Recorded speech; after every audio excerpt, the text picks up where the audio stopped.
প্রত্যুষ জানাবেন আসলে সেখানে ঠিক কী পরিমাণ ফ্লাইট আজকে সেখানে ল্যান্ড করেছে এবং যাত্রীদের ভোগান্তি যেটি আমরা জেনেছি সেটি এখন পর্যন্ত প্রায় মধ্যরাত কোনো সুরাহা হয়েছে কিনা।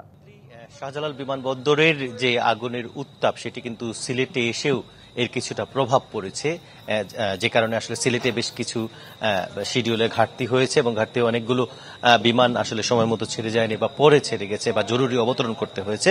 আমি জানাতে চাই জরুরি অবতরণ করেছে বিকেল থেকে সন্ধে পর্যন্ত 3টি ফ্লাইট আন্তর্জাতিক রুটের, তার মধ্যে সৌদি আরবের রিয়াদ থেকে আসা একটি ফ্লাইট যেটি বাংলাদেশ বিমানের। এছাড়াও ইউএস বাংলা এয়ারলাইন্সের একটি বিমান এসেছে সিঙ্গাপুর থেকে সন্ধ্যায় এবং তারপর পরই ইউএস বাংলা এয়ারলাইন্সের আরেকটি বিমান আসে যেটি মালে থেকে আসে, সেটিও জরুরি অবতরণ করে। এছাড়াও আভ্যন্তরীণ যে ফ্লাইটগুলো বেশ কিছু ফ্লাইট ছিল ঢাকামুখী সেগুলো কিন্তু থমকে থাকে। তো বিকেল থেকে শুরু করে রাত 9:30টার কিছুক্ষণ আগে অর্থাৎ 9:22 কিন্তু পরিস্থিতি স্বাভাবিক হয়।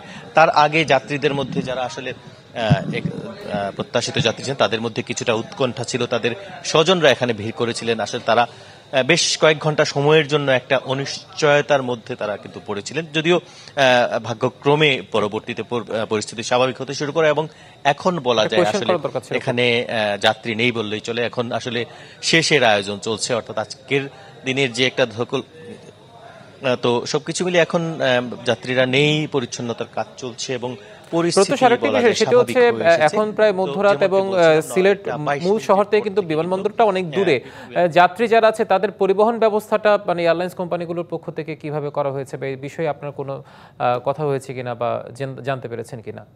হ্যাঁ, সেই বিষয়টি আসলে বিমানবন্দর কর্তৃপক্ষ তারা যেটি শুরু থেকেই বলে আসছেন, তারা কিন্তু প্রথমে যখন সৌদি আরবের রিয়াদ থেকে একটি ফ্লাইট আসে ঠিক সেই সময় আমাদের প্রথম কথা হয় বিমানবন্দরের যিনি পরিচালক সিলেট ওসমানী আন্তর্জাতিক বিমানবন্দরের মোহাম্মদ হাফিজ আহমেদের সাথে। তিনি কিন্তু জানিয়েছেন যে তারা তাদের সাধ্যের সবটুকু দিয়ে পুরো ব্যবস্থাপনাটাকে সুন্দরভাবে সাজানোর কিংবা বিপদটা সামাল দেওয়ার জন্য চেষ্টা করে যাচ্ছেন এবং সেটি আমাদের চোখে লেগেছে, তারা করেছেন। আমরা দেখেছি বিমান যখন এসেছে সেটির যাত্রীরা যারা তাদের জন্য পর্যাপ্ত পরিমাণ খাবারের ব্যবস্থা, বিশ্রামের ব্যবস্থা করা হয়েছে।